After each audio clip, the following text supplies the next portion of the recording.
once again and ready for our weekly video. We took one weekend off, but we're back. So excited, and we really want to do this like a weekly show, tennis show, not just a serious, formal video about tennis. Move your feet, do this drill, work in this pattern, cross court down the line. I'll see you next week. So make it a relaxing experience and very pleasant experience for all of us. Thank you for your feedback, for your support, wonderful comments. The last video about what to teach first was amazing. I got wonderful feedback from coaches from all over the world, and actually students and players. They love it. So because they're gonna put in practice those tips about extension and all the stuff. And once again, I'm not preaching do this because I say so. Just I'm sharing with you what I'm doing and making me happy on the tennis court. That's the most important thing, and more importantly, my students. I want my students to be happy. The topic today would be about improving our quality in tennis lessons. Make it fun for people. We preach, play tennis for fun. Come to my club, have some clinics, take some lessons. A lot of coaches that really make it fun. I mean, I love to watch them, the enthusiasm, the energy, the body language when they teach, transmitting that energy to the students, passion. But others, sincerely, I think they chose the wrong career. I'm sorry with that, but I see this very often, and you're going to agree with me, standing and let's go, come on, well done, move your feet. Okay, do you bring the check? I mean, come on, guys. I mean, they will give you the check. But what I'm saying is show some passion. We preach fun, but we are sleeping on the court. So come on. So we need to move our feet too, okay?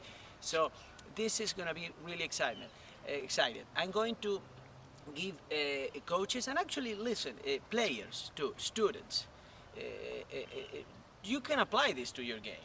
Don't think I'm getting you, keeping you away from this video, just talking to coaches. You can really incorporate to your training too. But coaches, five ideas to make your lessons fun, to bring the fun back in our teaching, okay? That's the idea. And at the same time, having a specific purpose in what we are doing, okay?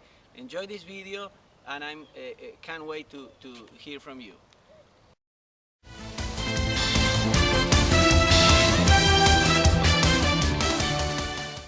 Okay, we're going to talk about the warm-up. Let's make the warm-up fun, not just telling the students run 3 laps around the court, and the coach is waiting, standing, doing the phone calls, talking about movies, anything, maybe the next lessons. No.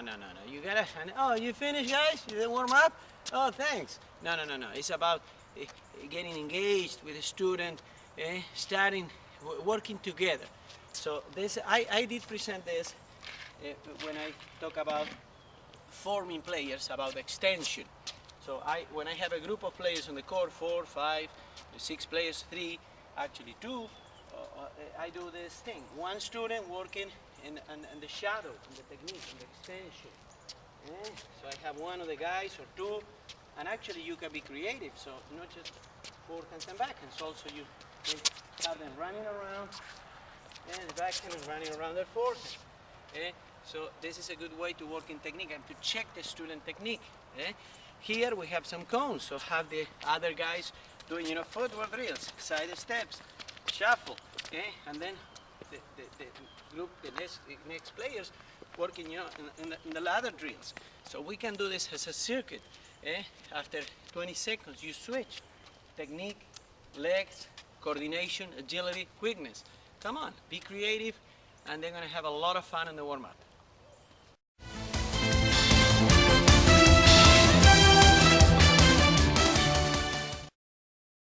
Now, the second idea, remember, ideas for making our lessons fun, creative. Let's work on always master, make sure that your students are mastering 3 different rallies. Okay, juniors, adults, professional players too, wanna be pros, probably, entry-level players. I love to do this in my lessons. So the rally called the volley rally, when I have the student working their volleys, then I want to do the hitting, soft hitting, just behind the service line, nice and easy, just getting the ball back in play. And then the final is running from the baseline, deep down the middle. So make sure your students are the best doing those three drills. Easy volleys, control volleys, mini tennis, hitting soft, but please make sure they do the right technique. Most of the guys, they get sloppy, clumsy, lazy when they stand to the warm-up. They start, pushing the ball. So especially, the beginners, intermediate. So make sure they do the right, proper form, the whole form, technique, with great footwork. And then the final rally down the middle.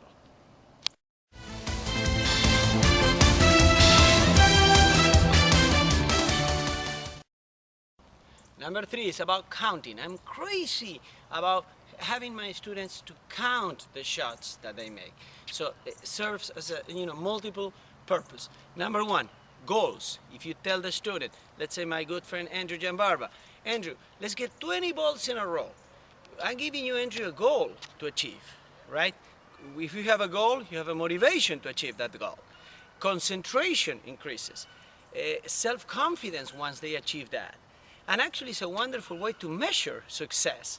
Otherwise, how can you know if my student is getting better if you don't really count, measure the results? Okay, and of course, in addition, we teach tenacity, persistence, ambition, drive, because, okay, I want to do one more time. Emotional control. When they miss, let's say 20 balls, they miss in the ball 19, they're going to be frustrated, probably sad, upset. So you teach them, come on, do it again. Don't worry about it. We're going to get it. Okay? So make your students count the balls, the shots they hit. It's a wonderful tool to teach concentration and motivation.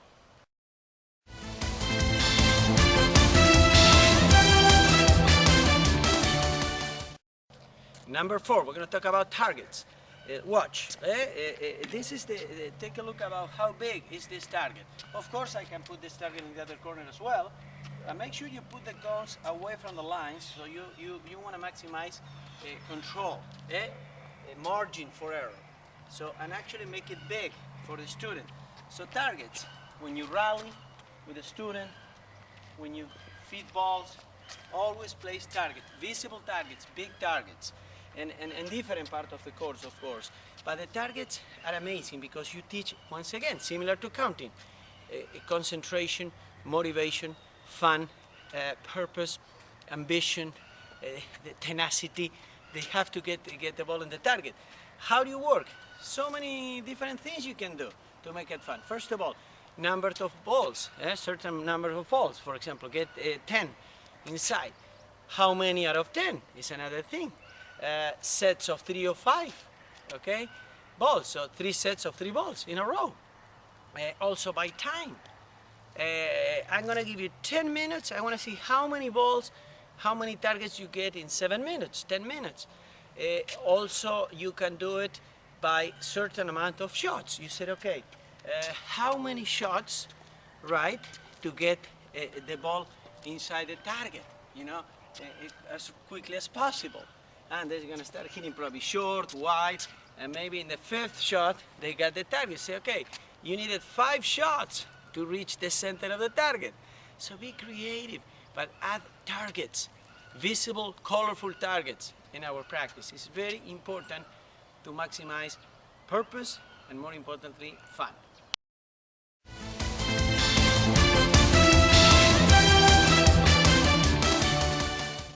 And the number 5, healthy advices for coaches. And do's and don'ts. First of all, use and have a great sense of humor with anyone, everybody, okay? Make some jokes. No, don't be sarcastic, which is different, but smile. We preach, again, I said it before, fun, and we are grumpy, serious. So just block out everything, your personal issues. It's hard, it's very hard, but you have to be an actor. So you have to be like you're running the show. So make a wonderful experience for the student. Body language is important. If I'm stealing and trying to transmit energy, enthusiasm, yes, well done. Look at me. My shoulders, come on, well done. There you go, I love that.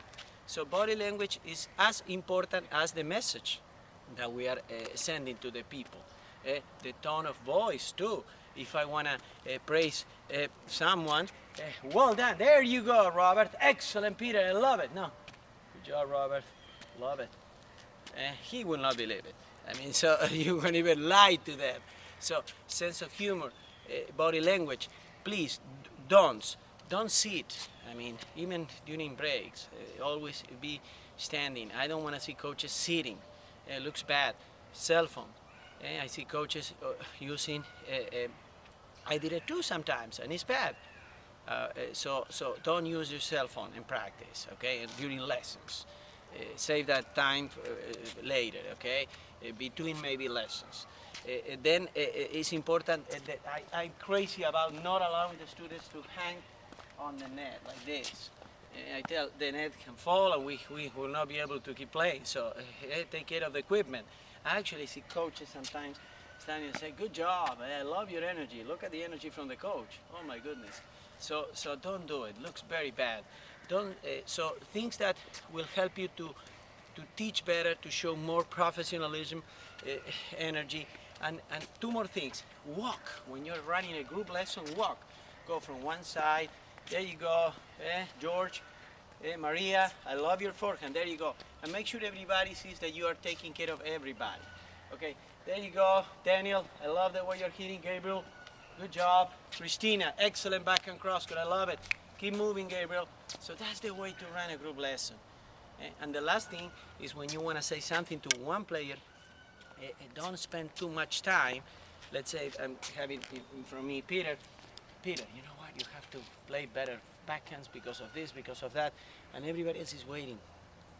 So don't do that. So if you want to tell something to Peter or whoever, just be precise, quickly. Peter, please move your feet. That's it. And then during the breaks you can go to Peter and talk to him. So I hope you guys really enjoy this. Ideas, remember, ideas for better lessons, more fun, and like I said at the beginning, bringing the fun back to our tennis lessons. Thank you so very much, and I hope I can meet some of you in the future, person to person. That would be wonderful. Waiting for your feedback. I wish you a wonderful time, wonderful week, wonderful month. I'll see you soon. Bye-bye.